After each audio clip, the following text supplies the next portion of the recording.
Kembali di Fakta 62, melihat kondisi generasi muda yang mulai luntur terhadap minat baca di lingkungan tempat tinggalnya. Terkutuk hati sosok Sandi Mulyadi mengukir kisahnya menjadi pegiat literasi bangun banyak rumah baca. Berikut Fakta Baik.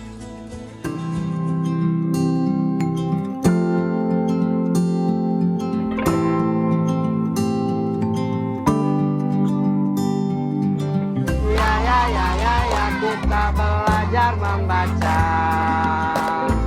di saung baca. Ya kita bercerita. Allah sendiri yang mengatakan bahwa sebaik-baiknya manusia itu adalah manusia yang bermanfaat.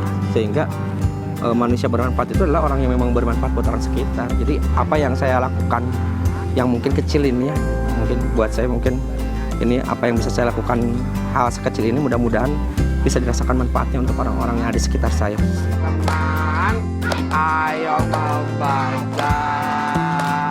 Detik guru tanpa tanda jasa seringkali kita dengar. Namun berbeda dengan guru yang satu ini tidak hanya berjasa di sekolah, melainkan jasa dan kebaikannya ikut dirasakan oleh masyarakat di sekelilingnya.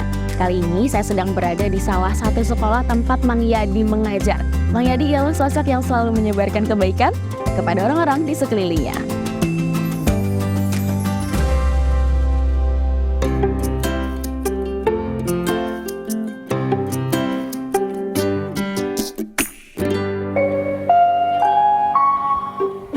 Sekarang waktu pulang.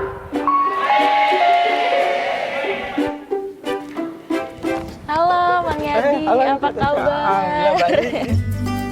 Lagi, jadi bukti kebaikan masih ada dari sosok Sandi Mulyadi salah satunya. Melihat kondisi generasi muda yang mulai luntur terhadap minat baca.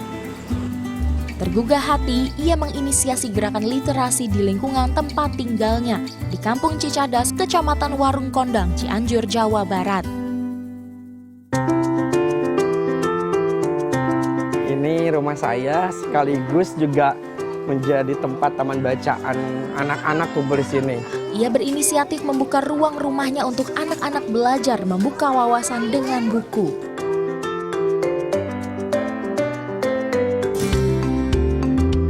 Saya menyadari bahwa buku itu adalah menjadi sebuah media di mana kita tidak tahu menjadi tahu, di mana kita tidak bisa menjadi bisa.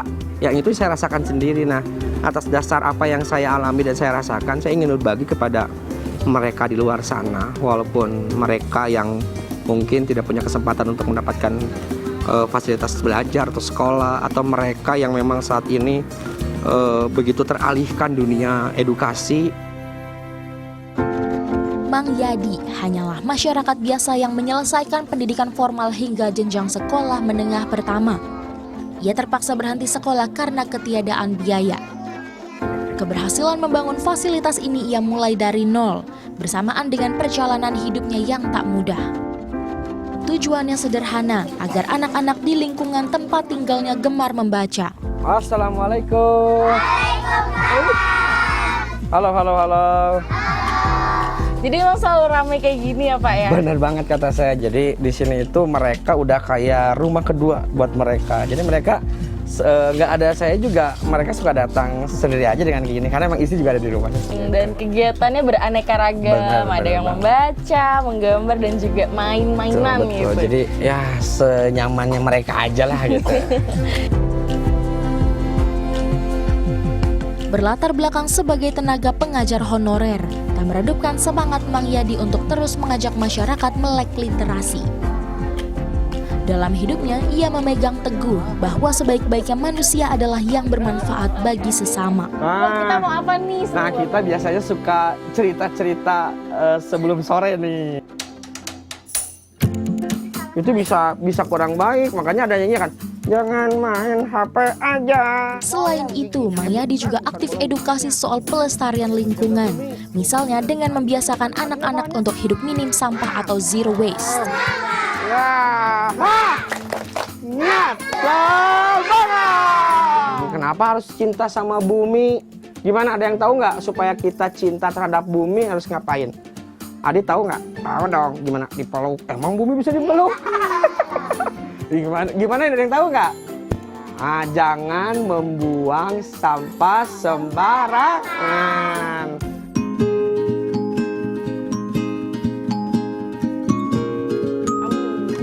Mengedukasi mulai dari anak-anak, remaja, hingga orang tua menggunakan pendekatan dan media yang berbeda. Diharap gerakan jadi berdaya guna. Ada terong, ada pakcoy, nanti di dalam juga ada kangkung, macam-macam lah.